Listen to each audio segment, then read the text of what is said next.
Well, hello there, Jacob. Hey. I heard you. What can you do for people? You can give them, 3 wishes or something? Well, depends what it is. Well, I think my wish, I'd like to have Nikki and Paolo back from the dead. Can't do that. I'd like to have more Jack and Kate love time on this show. I'm sorry, I can't do that. I want Jordan Jecker to come back from the dead. Now that I can do. Jordan? Oh, hey. Where have you been? I'm just, around.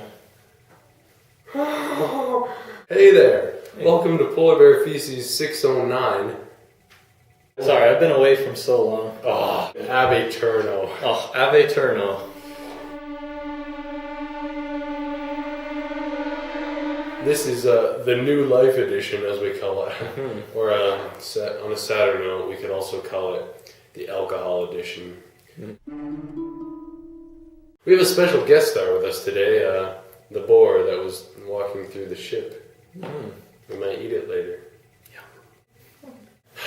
Into the alcohol stuff. Now, we know why Widmore wants to come back to the island now. Jacob's got this bottle of wine, and that's all he ever really wanted. Mm-hmm. I think that's why Widmore got banished in the first place. He was stealing all Jacob's wine, and I see. Jacob's just like, yeah, you gotta leave now. Widmore's like, oh, you have the audacity to take me away from my wine.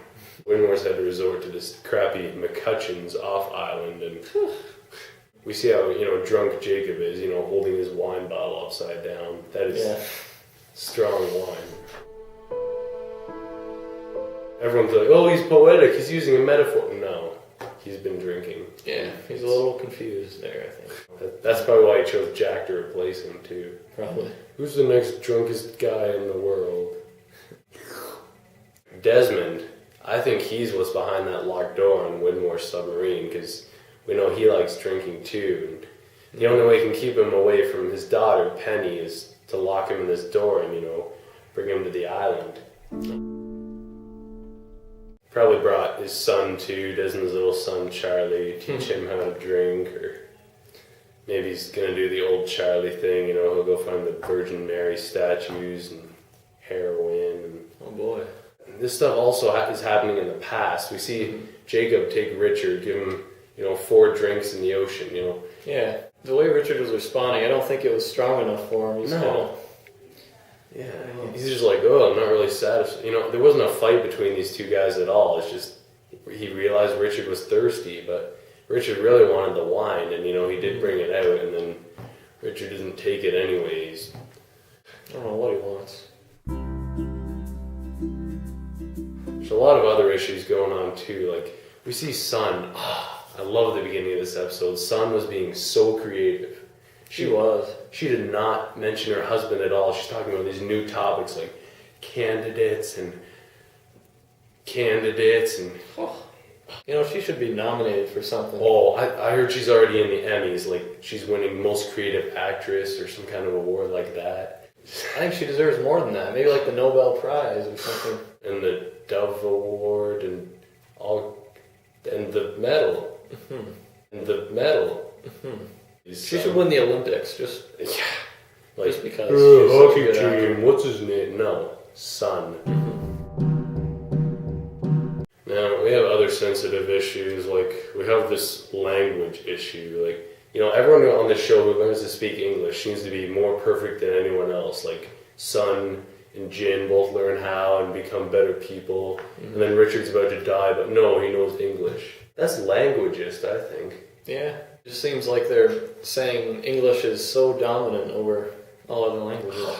Like poor Korean, poor Spanish, or whatever the crap Richard was speaking. And it's like anyone who doesn't speak English will die. Mm-hmm. Like what if that's one of the larger themes of the show? And now we see this black rock go into the island and right through the statue. Right through. That's got to be the strongest piece of wood I have ever seen. I think so. Or else the statue is made of like fiberglass or plastic or something crappy like that. Play-Doh or One of my theories was maybe as the Black Rock was going by, a piece of dynamite flew out and blew it up. Or maybe it was just a giant like sandcastle that when Jacob and Men in Black were bored sitting on the beach, they decided to build a big sand giant thing. And that's why Jacob's so pissed about it, because he's like, oh, I've been building this for 300 years. You gotta be kidding me. It'd take a while. You need a lot of buckets to do that. And the judge hadn't even come around to check which castle was the best yet. Now, we see Richard, and the monster comes up to him, and it starts doing those flashes, and like taking those pictures. Well, we can tell Richard is not photogenic. Like, he kind of shied away right away. And, he's one of those celebrities who, wants to stay out of the limelight. It's kind of ironic because he puts on eyeliner and then doesn't want the camera to see it. And he's got some self-confidence issues. It's not really about his wife, it's more about... We can see once again they're running out of lines. We have this scene where, Jacob is talking to, what's his name? Ricardus. Richter? I can't remember what it is in Antarctica. Probably Rick Cole or something. Penguins are laughing right now in the audience. We know you're there. But Jacob's being like the genie on Aladdin, like in our intro. It's giving him all these wishes. Like, just because you're running out of lines doesn't mean you can steal from copyrighted movies. Like, Aladdin is one of my childhood classics. I want to defend it. You could even tell, like, it wasn't Mark Pellegrino's voice. I think it was Robin Williams. Yeah, maybe a voiceover stuck in there or something like that. Can't do that, guys.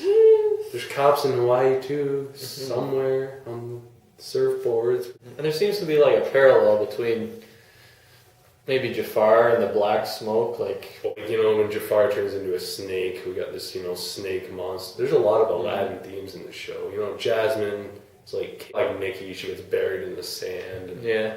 Why don't we just call it, like, Lost in Agrabah? I can show you the world.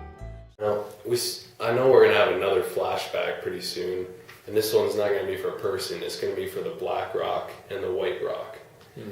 We just see the Man in Black juggling it around. Well, I want to know where he got his juggling skills. I want to know what the inside joke is with this rock.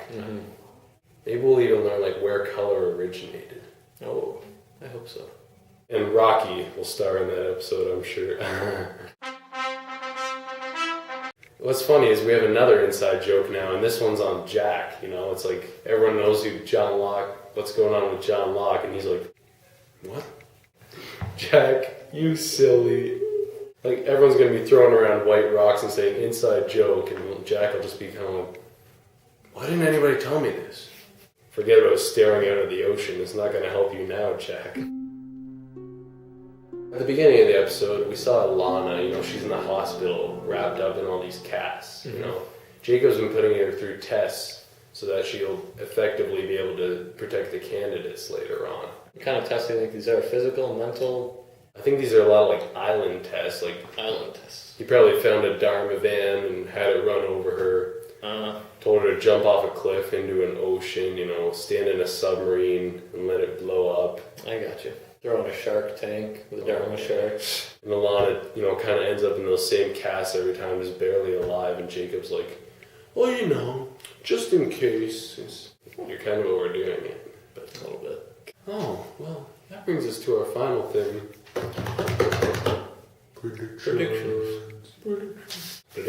Predictions. Well, the next week's episode is called The Package. Well, we obviously know what that means. Like, more than ever before, I'm sure this one will have to be about Jin's six-pack. Like, we have never had a flashback for that. I'm sick of not knowing how he got it. We've never seen him doing a single plank. Yeah, or sit up or any of that stuff.